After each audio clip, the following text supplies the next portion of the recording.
नमस्कार, मैं Dhananjay Kumar the public India में आपका स्वागत है। नीतीश कुमार कल क्षमा करेंगे, फिर से करता हूँ। नमस्कार, मैं Dhananjay Kumar the public India में स्वागत है। नीतीश कुमार आज 11:30 बजे पटना के गांधी मैदान में 10वीं बार मुख्यमंत्री पद की शपथ लेने जा रहे हैं। पिछले लंबे समय से नीतीश कुमार को लेकर के ये चर्चा थी कि नीतीश कुमार बीजेपी की गोद में बैठे हैं, बीजेपी उनकी पार्टी खत्म कर देगी, उनको किसी लायक नहीं छोड़ेगी, महाराष्ट्र के शिंदे की तरह व्यवहार करेगी उनके साथ, चुनाव के बाद उनको दूध में पड़ी मक्खी की तरह निकाल कर फेंक देगी, तमाम तरीके की बातें हुई। ये भी कहा गया, जो प्रशांत किशोर है उन्होंने यहाँ तक कहा कि नीतीश कुमार को अगर 25 से ज़्यादा सीटें आई तो हम राजनीति छोड़ देंगे। तमाम बातें हुई, लेकिन जब चुनाव परिणाम आए तो नीतीश कुमार फिर से तनकर खड़े हो गए। हालांकि चुनाव से पहले ही वो तनकर खड़े हो गए थे और उनकी बीमारी को लेकर के जो सवाल उठाए जाते थे अचानक जैसे लगा गायब हो गए। 84 से ज्यादा सभाएं की उन्होंने, और ऐसा एक समय माहौल लगने लगा कि नीतीश कुमार एनडीए में सबसे मजबूत व्यक्ति हैं और अगर एनडीए को जीत मिलती है तो उसकी सबसे बड़ी वजह नीतीश कुमार होंगे। हालांकि तमाम लोग चुनाव आयोग को बेईमान बताते रहे। चुनाव परिणाम आने के बाद भी चुनाव आयोग पर ठीकरा फूटा कि चुनाव आयोग ने बेईमानी की और इतनी बड़ी जीत मिली। लेकिन आरोप प्रत्यारोप के अलावा कुछ हुआ नहीं। ये अपेक्षा की जा रही थी कि विपक्ष के नेता शपथ ही नहीं लेंगे, इस चुनाव को खारिज करेंगे, लेकिन वो भी नहीं हुआ। सबने अपनी अपनी गलतियां भी अब देखनी शुरू कर दी है।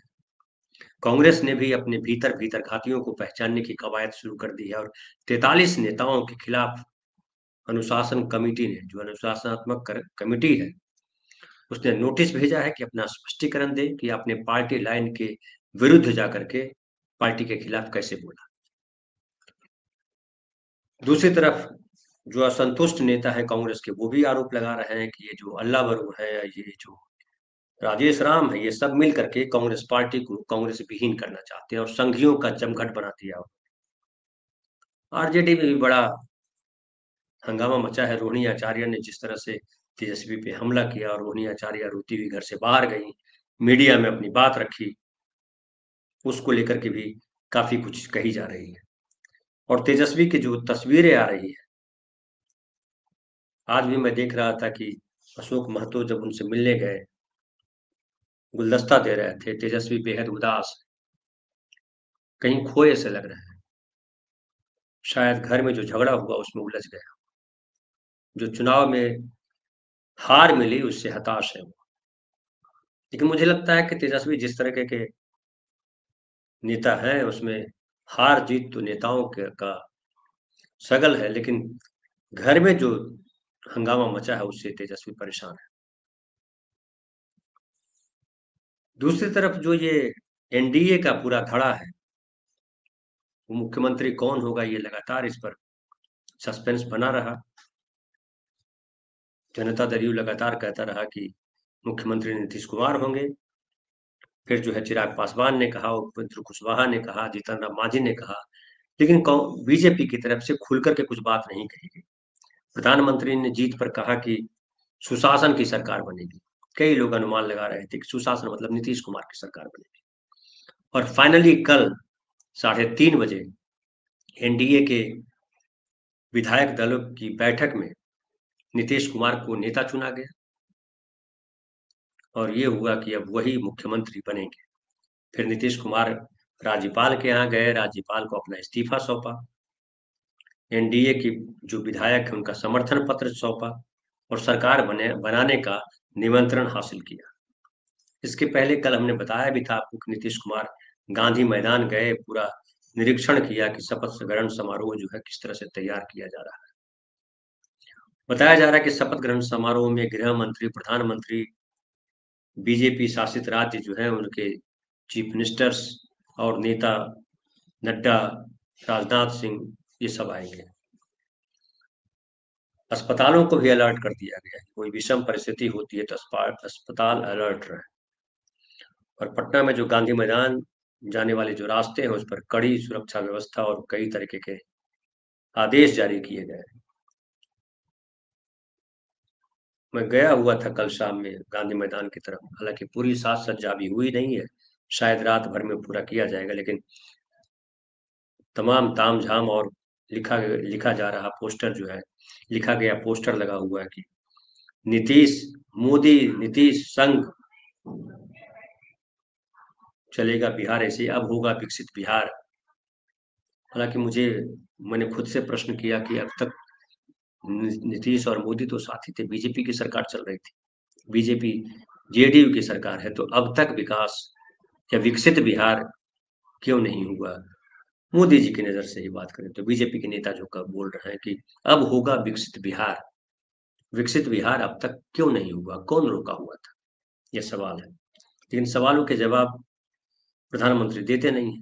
नीतीश कुमार भी अब प्रेस के साथ बात करना कम कर दिया, ये कहिए लगभग बंद कर दिया है। एनडीए की विधायक दल की जो बैठक हुई उसमें भी नीतीश कुमार ने कुछ कहा नहीं, कोई भाषण नहीं किया, उनको माला पहनाई गई।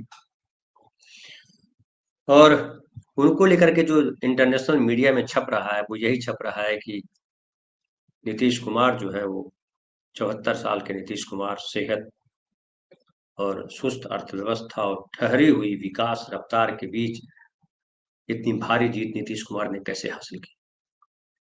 इंटरनेशनल मीडिया में भी सवाल है नीतीश कुमार की सेहत को लेकर के भी, और बिहार में भी बहुत लोग सवाल कर रहे हैं कि क्या नीतीश कुमार इस हाल में है कि वो मुख्यमंत्री पद की शपथ ले और उसके बाद मुख्यमंत्री का पद सही तरीके से संभाल पाए। हालांकि जो उनके समर्थक हैं वो कह रहे हैं कि नीतीश कुमार ने अभी तो बताया था, जब बीजेपी ने उनके साथ धोखा करने की कोशिश की तो नीतीश कुमार ने अपनी पसंद की सीटें ले ली, बिना किसी से बात किए हुए अपना तेवर दिखा दिया था। जो सभाएं की उसमें भी उन्होंने अपना तेवर दिखाया कि वो स्वस्थ है। बीजेपी को हालांकि ज्यादा सीटें आई, 89 सीटें आई, और जनता दल को कम सीटें आई, 85 सीटें आई, लेकिन पिछली बार की तुलना में अगर देखें तो बीजेपी की 15 सीटें बढ़ी और जेडीयू की 42 सीटें बढ़ी। इतनी सीटें आएंगी ये न नीतीश कुमार को पता था और न ही एनडीए के और घटक दल चाहे बीजेपी के नेताओं को। बीजेपी के नेता भी 160 सीट तक बात कर रहे थे, जबकि सीट जा पहुंची 202 तक, एनडीए को 202 सीटें मिली। 2020 से बिहार में बीजेपी अपनी सरकार यानी अपना मुख्यमंत्री बनाना चाह रही है। नीतीश कुमार को इसीलिए कमजोर भी किया गया, लेकिन पूरा 2020 से 25 गुजर गया, नीतीश कुमार एक बार बीजेपी को किनारे करके राष्ट्रीय जनता दल के भी साथ सरकार बनाई, लेकिन बीजेपी ने अपना मुख्यमंत्री नहीं बनाया। 2025 में था कि बीजेपी अपना मुख्यमंत्री बना करके रही, और जनता दल के जो नेता है वो चाहे संजय झा हो या ललन सिंह हो बीजेपी से मिले हुए हैं और किसी कीमत पर नीतीश कुमार को मुख्यमंत्री नहीं बनने देंगे, पार्टी तोड़ देंगे, तमाम बातें कही गई। लेकिन अभी जो सामने आ रहा है उसमें ये आ रहा है कि बीजेपी बिना हील हुज्जत को नीतीश कुमार को मुख्यमंत्री मानने को तैयार हुई और आज शपथ ले रहे हैं। कई लोग ये सवाल कर रहे हैं कि नीतीश कुमार से इतना डर क्यों है बीजेपी को? बीजेपी में ऐसा क्या है कि इस वक्त भी बीजेपी उनसे डर रही है, किसी और को मुख्यमंत्री बनाने का रिस्क नहीं ले रही? ये सवाल बिहार के राजनीतिक हलकों में है, देश में भी शायद इस पर चर्चा चल रही है। और उसकी जो वजह मानी जा रही है, हालांकि ये भी कहा जा रहा है कि नीतीश कुमार को अगर मुख्यमंत्री नहीं बनाती बीजेपी, अपना मुख्यमंत्री बनाती कि हम सबसे बड़ी पार्टी है अपना मुख्यमंत्री बनाएंगे, तो नीतीश क्या करते? क्या नीतीश विपक्ष के साथ जाने वाली स्थिति में है? ज्यादातर लोगों का मानना है कि एक तो विपक्ष बेहद कमजोर हो गया है, 35 सीटें उसके पास है, और नीतीश कुमार मिल भी जाते हैं तो बहुमत बनता नहीं है। एआईएमआईएम और जो निर्दलीय है उनको सबको जोड़ दिया जाए तो बहुमत बन तो जाता है, लेकिन कब तक रहेगी सरकार, ये सवाल था। क्या बीजेपी इस डर से नीतीश कुमार को मुख्यमंत्री बना रही है? जो बीजेपी के से भय खाते हैं या बीजेपी की चालाकियों को समझते हैं, वो कहते हैं कि बीजेपी जिस तरह की पार्टी है, जिस तरह का उसके पास तमाम गुण है, उसमें नीतीश कुमार की पार्टी को तोड़ सकती है बीजेपी। नीतीश कुमार अगर ऐसा सोचेंगे भी तो नीतीश कुमार की पार्टी को तोड़ देंगे। तो फिर नीतीश कुमार की पार्टी को बीजेपी ने क्यों नहीं तोड़ा, ये सवाल है। सवाल ये है कि नीतीश कुमार को मुख्यमंत्री के तौर पर क्यों स्वीकार किया बीजेपी ने। इसके पीछे कारण बताया जाता है कि एक तो बीजेपी के पास कोई ऐसा नेता नहीं है जो पिछड़ों अति पिछड़ों का वोट हासिल कर सके। बीजेपी को बेशक 89 सीटें मिली है, लेकिन बीजेपी के भीतर के नेताओं का मानना है कि ये जो सीटें मिली है वो नीतीश कुमार की लोकप्रियता को सीटें मिली है। नीतीश कुमार का वोट बैंक बढ़ा है पिछली बार की तुलना में 4% के करीब। 19.25% नीतीश कुमार को इस बार वोट मिले हैं, जबकि बीजेपी को 20.8% वोट मिले हैं। तो बीजेपी का वोट प्रतिशत जेडीयू की तुलना में हमेशा आगे रहा, लेकिन इस बार बहुत कम आगे है बीजेपी का वोट प्रतिशत। और इसके लिए एक तो ये देखिए कि 15 सीटें बढ़ी, यहाँ 42 सीटें बढ़ गई। और बीजेपी के बूते अगर सब कुछ चल रहा होता तो शायद नीतीश कुमार की सीटें कम आती, चिराग पासवान की सीटें ज्यादा आती। 29 सीटों पर लड़ रहे थे चिराग पासवान और उनको मात्र 19 सीटें मिली। लोकसभा में देखिए उनका 100% स्ट्राइक रेट रहता है, 5 सीट पर खड़ा करते हैं अपने उम्मीदवार, 5 के 5 जीत जाते हैं, बीजेपी से भी ज्यादा स्ट्राइक रेट। लेकिन विधानसभा में वो आकर के गिर जाते हैं, कमजोर पड़ जाते हैं। बीजेपी अगर हर तरीके से अपना दाव खेल पाती तो शायद नीतीश कुमार की सीटें और कम आती और चिराग पासवान की सीटें ज्यादा होती। नीतीश कुमार समझिए 80 पे आ जाते, 89 पे आ जाते, चिराग पासवान 25 तक पहुंच जाते, तो भी अलग स्थिति होती। क्यों नहीं हुआ? इसलिए कई लोग ये कह रहे हैं कि ये जो नैरेटिव चलाया जाता है वोट चोरी का, वो नैरेटिव भी बहुत सही नहीं है, और ये जो सीटें मिली है वो मैनेज करके सीटें मिली है, ऐसा कहना भी गलत होगा। तो कई तरीके की विचारधारा बिहार में घूम रही है। अब एक और बात मैं आपसे कहना चाहता हूं कि नीतीश कुमार को मुख्यमंत्री बनाना बीजेपी की मजबूरी है। और मजबूरी इसलिए भी है कि देखिए, अपनी पार्टी के भीतर भी जिसको बीजेपी ने नेता चुना, वो ये सम्राट चौधरी है। सम्राट चौधरी को नेता नेता चुना। सम्राट चौधरी जो है वो पिछड़े समाज से आते हैं, कोयरी समाज के हैं। और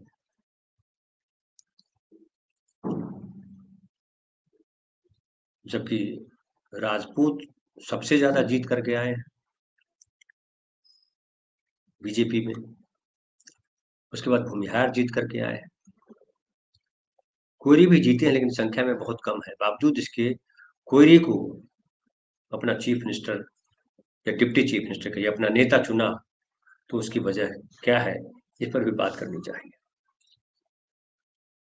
देखिए, इसमें कुल जो है विधायकों की संख्या जो है, जो जीत करके आए हैं, 32 राजपूत हैं कुल, 26 यादव हैं, 25 भूमिहार हैं, 24 कोयरी हैं, 14 कुर्मी हैं, 13 ब्राह्मण हैं, 11 मुस्लिम हैं, कायस्थ 2, SC ST 40, बनिया 28, गैर बनिया EBC 28।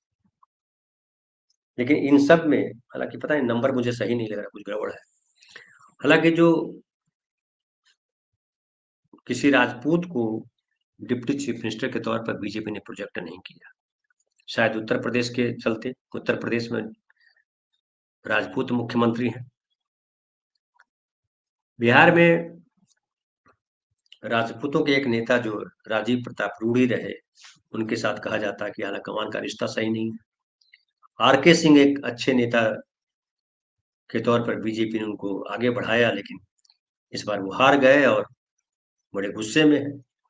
उनका बयान मैं देख रहा था कि अडानी को लेकर के जब उन्होंने बयान दिया, उसके बाद उनको पार्टी से सस्पेंड कर दिया गया। उसके बाद उन्होंने कहा कि कोई मेरी तरफ एक उंगली उठाएगा तो मैं उसकी दोनों आंखें फोड़ दूंगा। इतने गुस्से में है RK सिंह, और कह रहे हैं कि हमें कोई धमकाए नहीं, हम वैसे वैसे आदमी नहीं है। तो क्या राजपूतों से नाराजगी लेना चाहती है बीजेपी? बीजेपी हालांकि इस स्थिति में नहीं है, और बीजेपी सबसे ज्यादा जो है ईबीसी और ओबीसी वोट को साधना चाहती है, और इसीलिए नीतीश कुमार को बना करके रखा चीफ मिनिस्टर। इसीलिए सम्राट चौधरी को अपना नेता माना, विजय कुमार सिन्हा को उपनेता माना। विजय सिन्हा उपनेता के तौर पे है। अब एक जो बात चल रही है, अभी जो फाइनल हुआ नहीं है, वो गृह मंत्रालय और विधान सभा के अध्यक्ष को लेकर के। नीतीश कुमार ने हमेशा गृह मंत्रालय अपने पास रखा। 2020 में या उसके पहले भी विधानसभा के अध्यक्ष पद पर आरजेडी ने या बीजेपी ने अपना कब्जा बनाया। इस बार भी वही पेंच फंसा हुआ है। क्या गृह मंत्रालय नीतीश कुमार छोड़ेंगे? और गृह मंत्रालय अगर नहीं छोड़ेंगे तो क्या विधानसभा अध्यक्ष बीजेपी का होगा? और विधानसभा अध्यक्ष अगर बीजेपी का होगा और पार्टी की टूट फूट की आशंका जो है जेडीयू के नेताओं को है कि बीजेपी पार्टी तोड़ सकती है, इसलिए जनता दल यू के नेता विधानसभा अध्यक्ष भी अपना रखना चाहते हैं। और अगर कहीं बहुत जीत हो गई तो मुझे लगता है कि विधानसभा अध्यक्ष का पद जेडीयू रखना चाहेगी।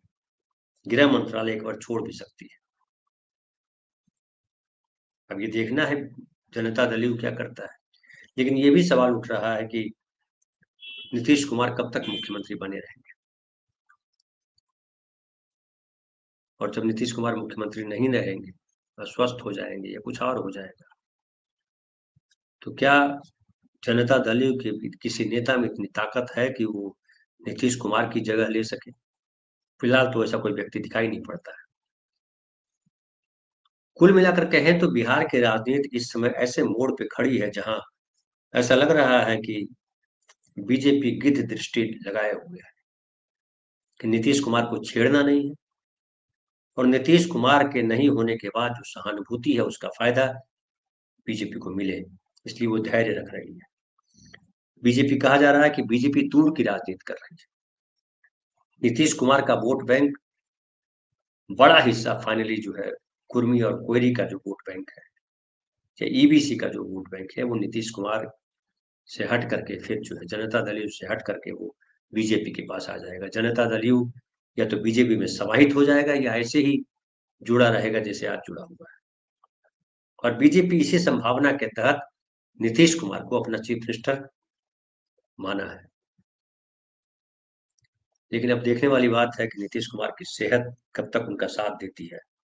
नीतीश कुमार क्या इस बीच में अपना कोई उत्तराधिकारी खड़ा कर पाते हैं? क्या नीतीश कुमार के साथ के लोग या नीतीश कुमार बीजेपी की इस धैर्य वाली प्लानिंग को समझ रहे हैं? और अगर समझ रहे हैं तो उनके पास बचने का क्या रास्ता है? क्या उस पर कोई विचार कर रहे हैं?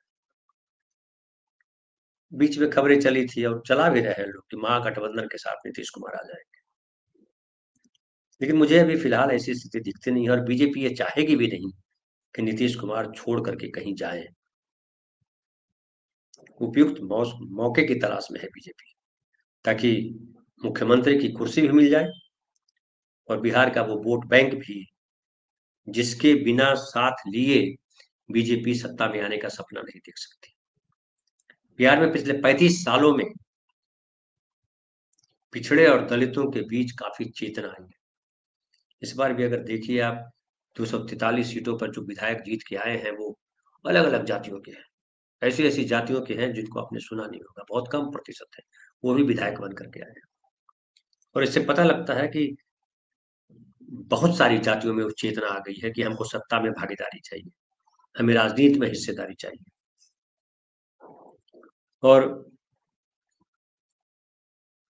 बीजेपी जो है वो तमाम कम संख्या वाली जातियां जो है एंटी मुस्लिम, एंटी यादव एक माहौल बना करके अपना वोट बैंक तैयार करना चाह रहे हैं, जिसमें हिंदुइज्म हो, जिसमें जंगल राज हो, और जिसमें जो चाहे बीजेपी वो करे। ये भी कई लोग सवाल कर रहे हैं कि जो सम्राट चौधरी को बीजेपी बढ़ा रही है वो कब तक बढ़ाएगी? क्या उनको मुख्यमंत्री भी बनाएगी कल? क्या जो कुशवाहा वोट बैंक है वो नजर है कुर्मी वोट बैंक है वो नजर है। क्या नीतीश कुमार के उत्तराधिकारी सम्राट चौधरी हो सकते हैं? इस बात को कोई मानने को तैयार नहीं, चूंकि नीतीश कुमार एक कुशल राजनीतिज्ञ रहे।